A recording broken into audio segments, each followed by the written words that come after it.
Hey, welcome back. Hi, Marita. Mhm. How are you today? Good. I'm excited about our topic today because you had a great idea of what to talk about.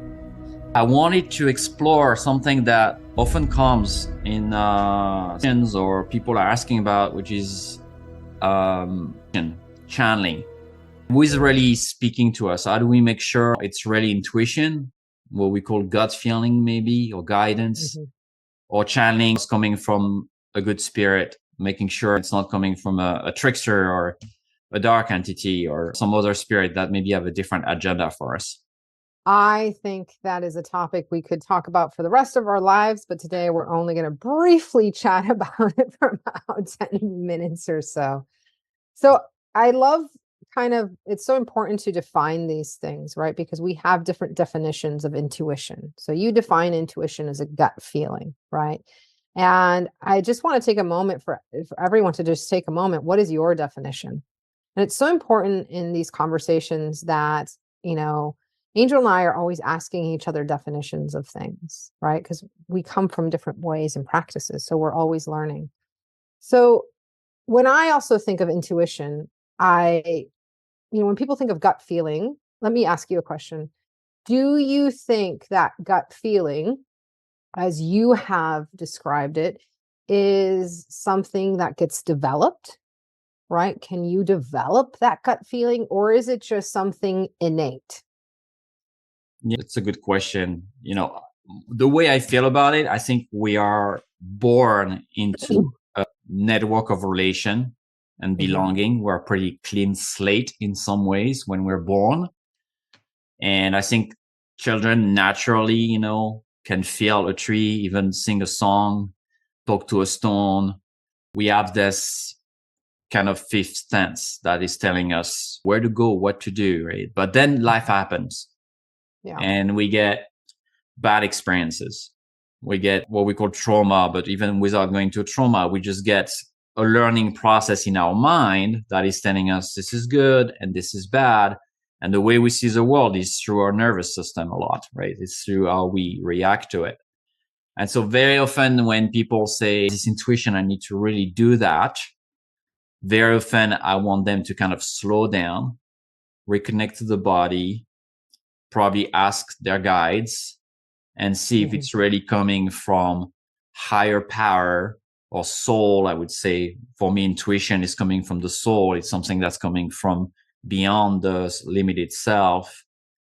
If it's coming from a reaction to what Yeah. happened, right? Oh, I feel I really need to go travel there, right? Or I need to leave that place, or I need to quit my job. And sometimes it's real, but sometimes it could be just a reaction to the circumstances, right? And maybe Yeah. there is more learning in staying, and maybe even our spirit allies might have different views. So, as intuition, yes, but how much work have you done to challenge your intuition, to cleanse it, and to see last time you took that decision with that intuition, did it works every time, or was that time it did not, right?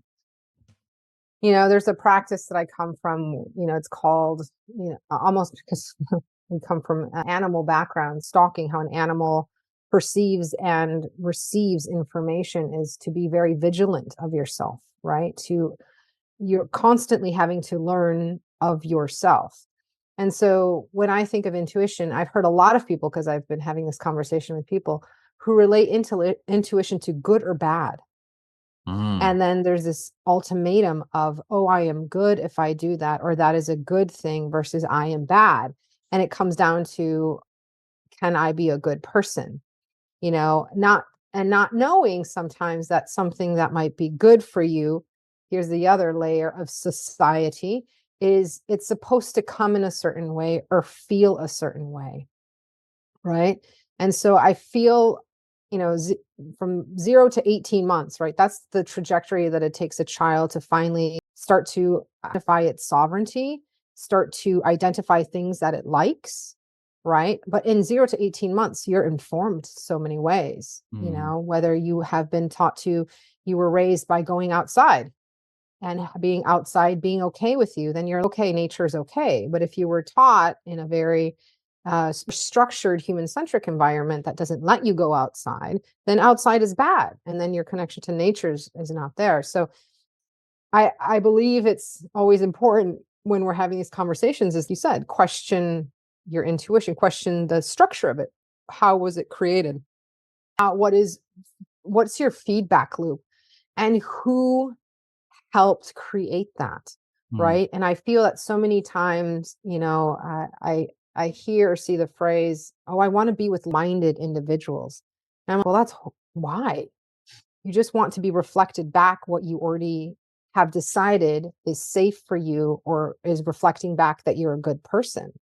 No, I want to be with diverse minds and souls and essences. I want to be with people who want an exploration and a connection. And I think that's important when we're talking about also channeling, mm. because, my teacher will say, be careful if you decide to be a channel because it's a job, and many times that means if you decide if you are a full-time channel, that's a job that you have decided that you are allowing that expression of that essence to develop, because essences die and they leave bodies, and sometimes their work isn't done, so they're trying to find a body and there's not a body available. And so you've decided to stop your growth to allow another essence growth to come through. And I don't think a lot of people talk about that. So I always love it when those teachings come up with the elders of be conscious of what you are agreeing to. And remember, it's a switchboard. Anyone can call in, you know? So what are your teachings about channeling, and as you're relating it to, am I doing something right or wrong, good or bad, or where should I go? Which is much more what you're doing, right? What's the expansion? Yeah, who Where is do on I the go? phone, right? Who is talking to me? Yeah, Someone's called and says, "This is me." Are you sure it's that person, right? Because you don't yeah. really see clearly. First, I think, in many indigenous tradition I work with, elders rarely use the term channeling. Mhm. If not ever, they not say coming back, "Hey, I channel this entity," or "I Yeah. channel that," right? There's a level of humility, which sometimes channeling can take over, the mind, and feel we have this greater power to access, I don't know, Mother Mary or Archangel Michael, or, whatever works for you. So Mhm. we need to be careful on how it can play on power dynamic, because here I have a gift that you don't have. I give you guidance that you might not have. I think there is channeling for the self and there's shining for the others. And that's a whole different perspective, right? My teacher always say, if God wants to talk to you, he'll talk to you directly. It doesn't need me as an intermediary. It doesn't need me anyone, right? So I always kind of kept that as a base teaching. But also, there are a lot of trickster spirit. There are a lot of spirit that have an agenda to maybe even disrupt your own path, your own growth, as you were talking about, your own medicine. And they might take you on this adventure with them. And he might look really nice, and he might look very wise, because dark spirit are very wise as much as a light spirit. They carry a lot of wisdom. They are as ancient as the light spirit. And so you might feel for a time that it's really serving you or serving your community, but there might be something else in it. So I think it's really important when it comes to, okay, I heard this message. One time I was coming out of Vision Quest, and one of the questers shared with the roadman, I received this message from the creator. Creator talked to me and said that to me. And the immediate reaction of the roadman was, how do you know it was creator? How Mhm. do you know it was them speaking, right? Mhm. And he's not saying it's not. He's just say, challenge it, inquire about it, sit with it, take time, and assess really, is this message make sense for your life? My experience very often when I receive what I would call transmission, I prefer that the other term, when I somehow receiving a message that is coming not from my mind or seems to come from another realm, is to sit with it. And very often, ideas of class, for example, or something I should teach, and I just sit in silence and meditation and something comes. Very often, when it's channeled, when it's transmitted, it's very unusual. It would not be something my mind would think about. It would not be something my ego would try to control. He's like, go teach that. And I'd be like, well, I don't know much about that. So, but that's your medicine, right? So obviously that would take time before I do it, but there will be something a little bit uncanny, right? Mhm. But that means that if that was to be my job, which is not my work, I don't do that as transmitting for people, I would need to make sure that I deepen even more my practice of clearing my channels. If I have a dusty, radio, I want to Mhm. make sure I don't have a dusty radio to receive that radio, right? It's that sound. Yeah. So I think sometimes what's missing is a lot of grounding. Like if you're expanding your branches, you want to have very deep roots first, and you want to keep deepening your roots. So when people Yeah. channel, I always say, do you walk with the land? Do you put your hand in the Mhm. soil? Do you plant seed? How connected are you to this reality first? Yep. So you're not completely transported into other reality, which are so vast and so complex that the human mind can't really comprehend. And you might not even be able to see that it's not Mother Mary. It's not Archangel Michael. It's a projection of your culture. It's a projection of Mhm. your own mind. So Mhm. yeah, I'm always a little bit careful on that. And I also think it's our mission to be here, pretty much, not escaping all the time in general. Right? Yeah, Ai Weiwei is this amazing artist, and he says, and I carry his tag with me everywhere. It says, freedom is our ability to question everything. Mm. And if you come from a society or a structure where something that is channeled or spirit is supposed to be good and better, and you're this, I bow down to you, then you're going to have that. How easy would it be to appear as a spirit to you? Because now I know that that's what you're going to do. Mm. So I think it's so important to know the culture base that you come from and how you've been taught to connect. Not all essences, not all spirits are here for what you would consider their greater good. Everyone has an agenda. Everyone and everything on this planet has an agenda, and they are trying to enact it. And sometimes that agenda will conflict with yours or conflict with a vast majority of people's, right? And that's neither good or bad. I think at all times you have to be aware, right? Is this agenda getting in my way, right? Is this getting away into who I truly am?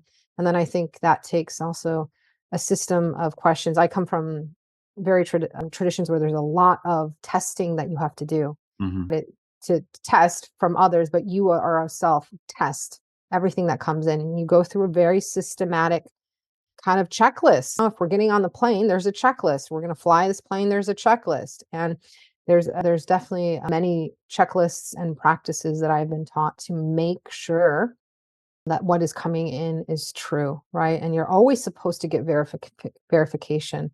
One verification is from someone else. If I receive something and I know someone is good and grounded, I'll ask them if I have a mentor, right, that I trust. I'm also supposed to check in with different elements of nature, Mm-hmm. right? And so you're not being held bound just to humans. It's to be bound to earth as well, because things manifest differently for different creatures. So you check in with them. Yeah. Check in with that cardinal. Was that Archangel Michael? That cardinal will be like, nah, yes or no. I perceived it as this thing, spirit as well. So I think that's another important thing, is that whatever traditions you come from, as you're saying, we're talking about indigenous traditions that are earth based, right? Understanding that we're living in this present moment. Therefore, if we're going to channel and ground anything, it has to reach earth. So we Mm-hmm. have to have that relationship with earth. So I know we only have a minute or so left. Angel, anything else you want to add to this topic? Yeah, I think this grounding is the most important. I think, yes, if you have a ground based practice, working with the land, if you have a lineage that you've studied for many years and you work with, if you have elders and teachers you can turn towards to ask, all of that for me is like the security belt in your car, right? It's going to protect you better, right? So obviously you hope not having an accident, and maybe 90% of the time your channeling and your intuition is right. But sometimes spirit is going to put you in a situation that is uncomfortable. And intuitively, if you don't clean that, you might want to run away because it's something you've done before, or you don't think you have the strength. But spirit, in fact, might want you to stay because there's a teaching there. There's something there to learn. Mhm. So really, when we start seeing silver linings of patterns of behaviors, And our intuition is kind of weave with that, maybe questioning it, right? And asking others. I always, if I get a message that seems very uncanny or for a spirit I don't know, I always call my teacher. I go to my oak tree and I sit with it. I spend a day on the land and I just let this message go for a while and see if it's coming back. You give access, a spirit potentially, to your innermost sacred heart and soul, to your purpose and your path, to your life. You want to make sure this is friendly and really aligned with who you are. So yeah, it's critical thinking, not just aiming and hoping for the best, I would say. Yes, I tell everyone it's a jungle out there, literally and figuratively. And you're not going to walk it down a dark alley if you're not prepared to walk down a dark alley. And that could be the spirit world. It is the spirit world. So be prepared. Know everyone has an agenda. And make sure that you have good teachers, including earth and good connection, reciprocal relationships. And if you have neither of those, reach out to Angel, reach out to myself. We are teachers from lineages, and we also have teachers, and we're held accountable. I think that's another thing. We're held accountable for everything that we're saying and that we're teaching to you. So there is no God here. There is reflection of the divine. Thank you, Marita. Thank you.